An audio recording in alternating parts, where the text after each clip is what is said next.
Well, time to open up the Minnesota Live mailbag.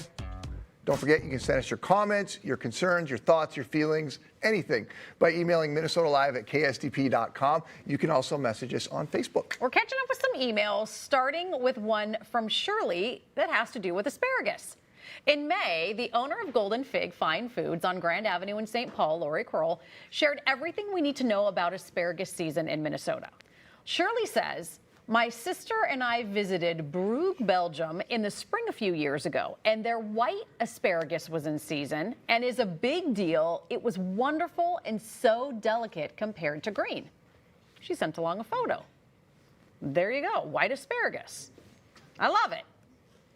Shirley went on to say, "Thank you for your interesting and funny show. I record it each and every day to get caught up on the variety of topics you present. Also, I commend you for the thoughtful and courteous way that you treat every guest."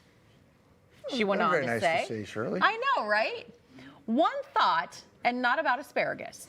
I love using varied words and try not to always use the same ones to describe situations and objects.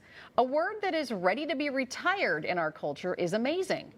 How about an announcer," I think she means you, "and guest challenge She means to you, try too. something different?" You're also an announcer.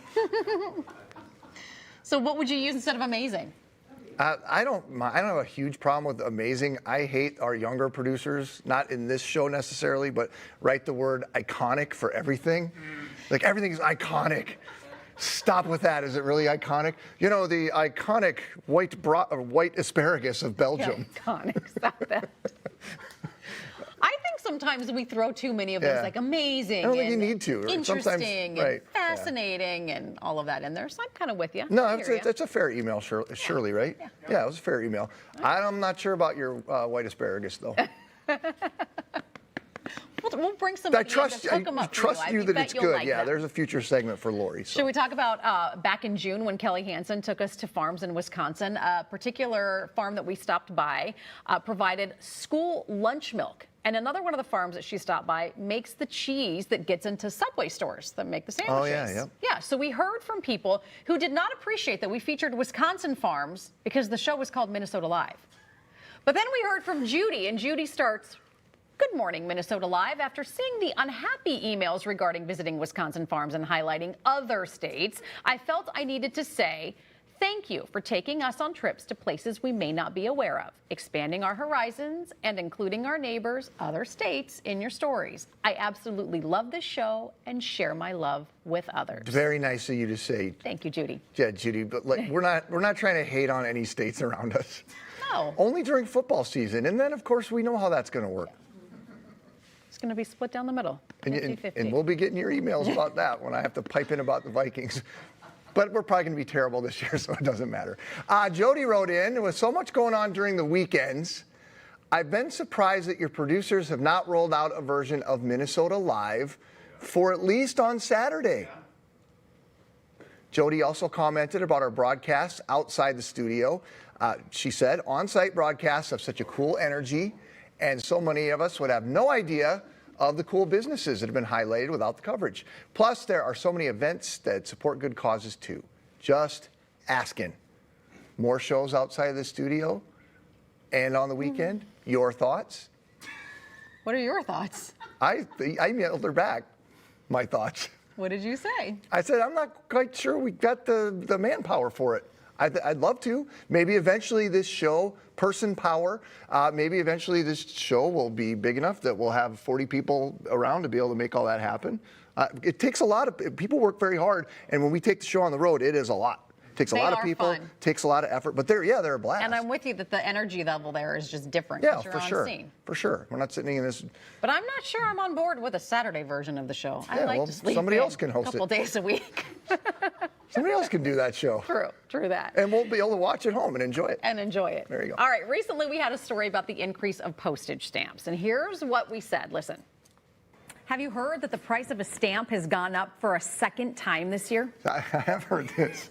You should have heard this one here ranting about this this morning at 3:30 in the morning. First class forever stamp now going to cost you 73 cents. That's insane, right? That is a 5-cent jump from what they were before. And it ties a record for the largest jump in stamp price You have to admit that 73 cents is a lot. I thought it was ridiculous for the one that happened the last time. I don't know why Yeah. this one's just really jumping out at you, but I mean, I don't know. I guess over 70 cents, there's a mental thing there that seems ridiculous. You're almost spending $1 basically. Okay, well, several of you had comments about this.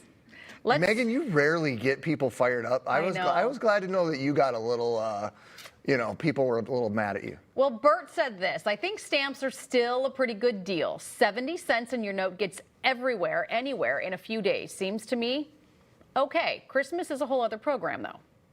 And that's what we were talking about. When you're sending out 100 Christmas cards, you're now spending $73 on stamps. Oh, you don't have to send them out.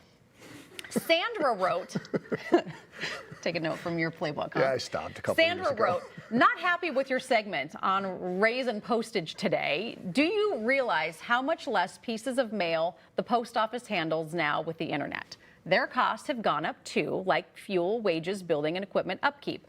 Where would we be if the post office folded? Not everyone has internet or uses it to pay bills and do business and social greetings. I think the increase in price of postage could have been handled better on today's program. I did email her back. And then Carl emailed and said, yeah, I get it. A 5-cent increase in the cost of a first-class stamp seems like a lot. I remember mailing a letter for 5 cents, but then again, a gallon of gas was 25 cents. That 73-cent letter is delivered to its destination, which could be thousands of miles away. It's still a very good deal. All right. Well, we've learned postage stamps, of all things, can be a controversial topic. All I was trying to do was show how they started at a penny and how we got to 73 cents. But apparently, I took it too far. Very abrasive like that, Megan. Noted.